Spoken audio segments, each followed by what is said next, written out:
আমার নবীর দয়া কত, মায়া কত। বিশ্ব নবী তায়েফ থেকে যখন মক্কা নগরীতে চলে গেলেন, আমার ভাইয়েরা একদিন নয়, 2 দিন নয়, 19 দিন পর্যন্ত আসমান থেকে জিবরাইল আসে না, নতুন কোন আয়াতে কারিমা নাজিল হয় না।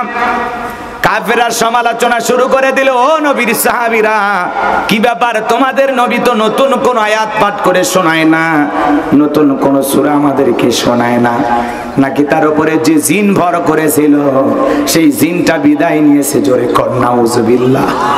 দেখে বলে, ও নবীর সাহাবীরা, কি ব্যাপার, তোমাদের নবী নতুন কোন সূরা তিলাওয়াত করে শোনায় না, নতুন কোন আয়াতে কারিমা পাঠ করে শোনায় না, নাকি তার আল্লাহ তাকে ভুলে গেছেন? জোরে বলেন নাউজুবিল্লাহ।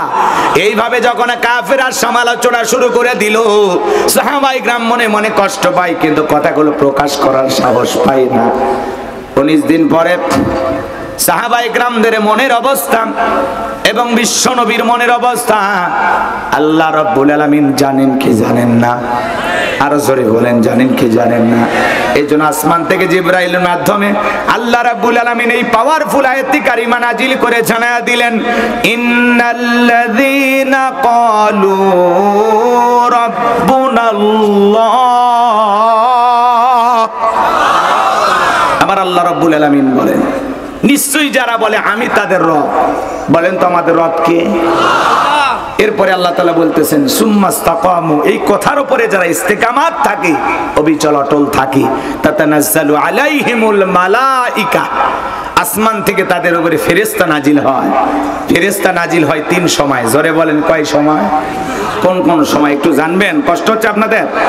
ফেরেশতা এসে বলে, আল্লাহ তাখাফু, ভয় পেও না, ওয়ালা তাহজানু, চিন্তা করো না, ওয়া আবশিরু বিল জান্নাতিল্লাতী কুনতুম তুআদুন, তোমাদের যে জান্নাতের প্রতিশ্রুতি দেওয়া হয়েছে, যেই জান্নাতের ওয়াদা দেওয়া হয়েছে, সেই জান্নাত পেয়ে তোমরা আনন্দিত হও। বলুন সুবহানাল্লাহ। এটা হলো আয়াতের সরল অনুবাদ। এবার চলেন আমরা মূল তাফসিরে চলে যাই, গভীর মনোযোগ দিয়ে শুনবেন আল্লাহ কি বলতেছেন। ইন্নাল্লাযীনা ক্বালু রাব্বুনাল্লাহ, নিশ্চয়ই যারা বলে আমি তাদের রব, সুম্মাস্তাকামু, এই কথার উপরে যারা ইস্তেকামাত থাকে, আল্লাহ আমার রব, তিনি আমার সব। কথা বলেন ঠিক কি না? আল্লাহ আমার রব, এই কথার উপরে ইস্তেকামাত থাকতে হলে, এই কথার উপরে অবিচল অটল থাকতে হলে আপনার উপরে নানা ধরনের বাধা আসবে। কথা বলেন ঠিক কি না? ভালো করে বোঝার চেষ্টা করবেন। আপনাদের এলাকায় রাস্তা আছে না বাবা? এই রাস্তার 2 ধার দিয়ে গাছ লাগানো থাকে কিনা? জোরে বলেন, কথা বলেন। এতগুলো মানুষ যদি আওয়াজ না দেন, আওয়াজ করে শান্তি পাওয়া যাবে? আপনারা এদিক খেয়াল করেন, কথা বলে একটু সহযোগিতা দিলে আমার গতি বাড়বে।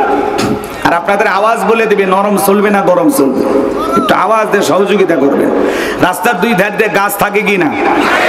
যখন আইলে আসে নার্গিস, হুদহুদ, সনি, ফনি, মিগজাউ, মিথিলি, এই যে নানান ধরনের ঘূর্ণিঝড় আসে কিনা বাবা?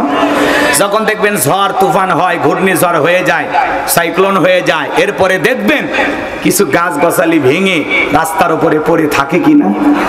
আবার কিছু গাছ মজবুত ভাবে শিকড় নিয়ে দাঁড়িয়ে আছে। কথা বলেন ঠিক কিনা? এর নাম হলো সুম্মাস্তাকামু, ইস্তেকামাত থাকা, দৃঢ় থাকা, মজবুত থাকা। কথা বলেন ঠিক কিনা?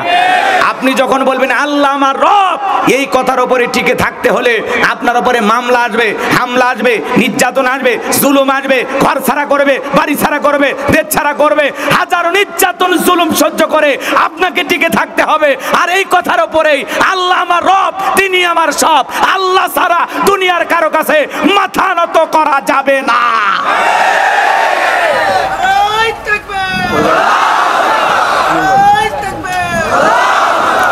কথা কি বুঝতে পারছেন?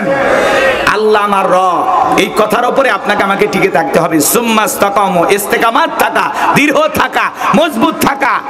আজকে আপনার আমার অবস্থা এমন হয়ে গেছে, যদি খালি খবরে বের হয় দাড়িওয়ালা দেখে দেখে ধরতেছে, সংবাদ যদি পেয়ে যান তখন সেলুনে যায় বলে দাড়ি কেটে দে।